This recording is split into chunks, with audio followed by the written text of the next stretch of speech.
گھر سے باہر نکلتا ہے تو اس کا بھی ذہن تاجرانہ ہوتا ہے۔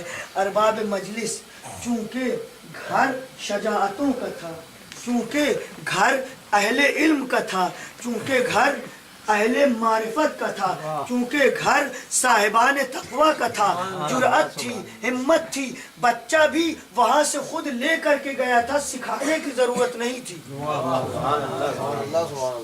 سکھانے کی ضرورت نہیں تھی۔ قاسم ان کے بیٹے اور ان کے چچا نے اس وقت جب قاسم نے اپنے چچا سے پوچھا کیا میرا نام محضر شہادت میں ہے، تو چچا نے پہلے جواب نہ دے کر کے یہی تو پوچھا تھا، کیف الموت عندک، میرے بیٹے، میرے لال، پہلے تو یہ بتاؤ کہ تمہارے نزدیک موت کا مزہ کیسا ہے۔ چھوٹے سے کمسن بچے سے ایک بزرگ شخصیت وقت کا امام پوچھتا ہے، قاسم یہ بتاؤ کہ تمہارے نزدیک موت کیسی؟ قاسم نے جواب دیا، احلی من العسل، شہد سے بھی زیادہ شیریں۔ اب امام نے قاسم کا جواب دیا، قاسم تم ہی کیا، تمہارا چھوٹا بھیا بھی کل۔ قاسم بھی نوجوان ہے اور علی اصغر ہیں ابھی گودی میں۔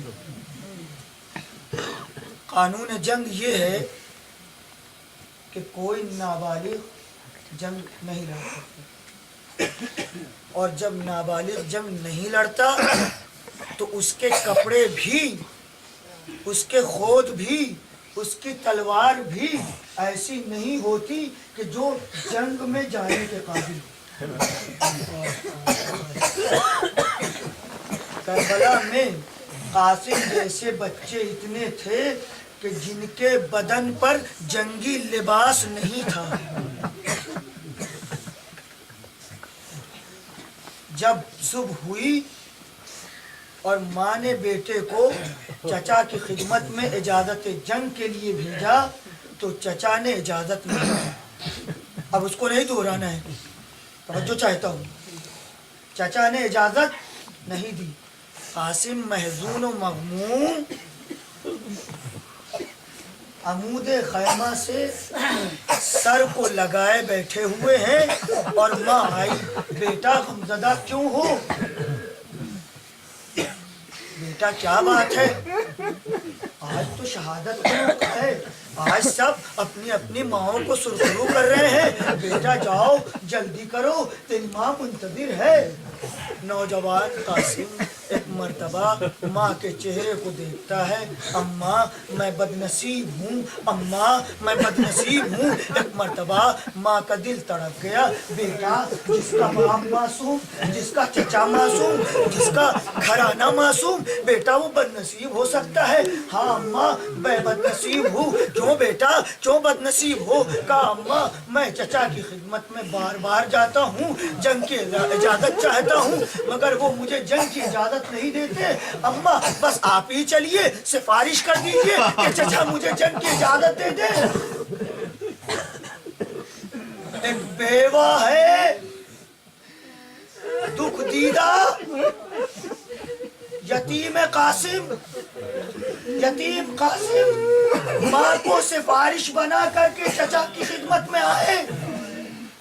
اور ایک مرتبہ حسین نے حسرت بھری نگاہوں سے قاسم کو دیکھا، مگر یہ ہے کہ اجازت نہیں دیتے۔ جناب قاسم کی والدہ بھی اب پریشان ہو گئی، مگر کچھ یاد آیا، ایک مرتبہ بیٹے کو پاس بلایا، قاسم ذرا میرے پاس آؤ، اے بیٹا مجھے مجھے کچھ یاد آتا ہے. اماں بتائیے کیا بات ہے. کہا بیٹا جب تمہارے بابا کی شہادت کا موقع تھا تو مجھے بلایا تھا کہ اے زوجہ جہاں آؤ, اے قاسم کی ماں جہاں آؤ. میں ان کے پاس گئی, ایک تعویذ دیا اور کہا اس تعویذ کو قاسم کے بازو پہ باندھو. یاد رکھنا جب کبھی سخت مصیبت پڑے تو اس تعویذ کو کھول کر کے دیکھ لینا. اے بیٹا اے قاسم اب اس سے زیادہ اور کون سخت مصیبت ہو سکتی ہے, ذرا آؤ تو میرے نزدیک. ایک مرتبہ قاسم ماں کے پاس آئے. ماں نے بازو سے وہ تعویذ کھولا. اے میرے عزیزو, تعویذ میں کوئی آیت نہیں لکھی تھی, کوئی روایت نہیں لکھی تھی, اس میں کچھ لکھا نہیں تھا, وہ ایک وصیت تھی. اے بیٹا قاسم یہ تیرے باپ کی تجھے وصیت ہے کہ جب کربلا میں میرے بھائی حسین پر وقت پڑے تو تم اپنی جان دینے سے گریز نہ کرنا. دیکھو ہم نہ ہوں گے ہماری جانب سے تم جانا. ایک مرتبہ قاسم کی باجھیں کھل گئی, خوشحال ہوئے, دوڑے چچا کی خدمت میں آئے. اے چچا اب تو اجازت دے دیجئے. بس ارباب ادا مہدی کا جلوس نکلا. اس لیے کہ ماں کو تمنا تھی بیٹا جوان ہوگا, بڑا ہوگا, ہاتھ پیلے کریں گے, مہدی رچائیں گے. مگر ماں کو کہاں اتنی فرصت ملی. اے سیدانیوں, اے قاسم کا ماتم کرنے والے جوانوں, قاسم کی شادی کہاں؟ ارے اب وہ تو رنگ میں دولہا بن کے نکل رہے ہیں. مہدی کہاں؟ قاسم اپنے خون سے مہدی لگا رہا ہے. اور باب ادا گھوڑے پہ قاسم کو سوار کرنے کی نوبت آئی. روایت کہتی ہے قاسم چھوٹے, قد چھوٹا, گھوڑا بہت اونچا تھا.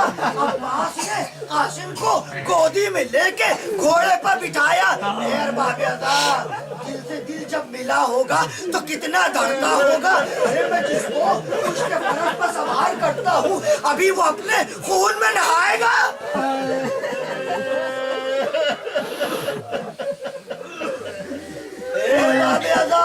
قاسم اپنی خدمت پر ناز کرو, ابھی چچا موجود ہے, ابھی عباس موجود ہے. اچھا قاسم جاؤ خدا حافظ. خیمے سے ماں دیکھ رہی ہے کہ میرا بیٹا کیسے جنگ کرتا ہے. قاسم نکلے, گھوڑا دوڑاتے ہوئے میدان میں آئے. حسن کا بیٹا تھا, بہادر مرد کا بیٹا تھا, ضرور تھا. حملہ کرنا شروع کیا. چھوٹا سا قد, ننھی سی تلوار اور چمکنا شروع ہوئی تو دشمن المان و الحفیظ کی صدائیں بلند کرتے جاتے تھے, بھاگتے جاتے تھے اور قاسم حملہ کرتے جاتے ہیں. اے ارباب ادا بس ایک دشمن نے فوجیوں کو للکار کے کہا, نہیں جانتے بنو ہاشم کے گھرانے کا یہ نوجوان ہے, تم اس طرح اس کو زیر نہیں کر سکتے. کہا پھر کیا کریں؟ کہا نہیں سب مل کر کے حملہ کر دو. بس ارباب ادا مظلومیت انتہا ہو گئی. ایک چھوٹا سا نونہال, ایک جان سا بچہ اور اس پہ بڑے بڑے پہلوان, سب نے مل کے حملہ کر دیا. ارے بچے کو جب تلواروں کے ضرب پڑے, بچہ تھا نا, ایک مرتبہ نیوڑا کے زمین پہ آیا, چچا نہ نکلا, کہا اماں مدد کو. بس سنیے ارباب ادا, زحمت تمام کی. اب قاسم کے منہ سے جو نکلا اماں مدد کو آئیے. ادھر سے عباس چلے, ادھر سے حسین چلے. اشقیاء نے دیکھا, ارے بکھرا ہوا شیر ہماری طرف. اے اللہ اللہ, ایک مرتبہ دشمن کے گھوڑے ادھر سے ادھر ہوئے, قاسم پامال ہوئے. حسین کا مدد قاسم بلاتے رہے, چچا مدد کو نہ پہنچا.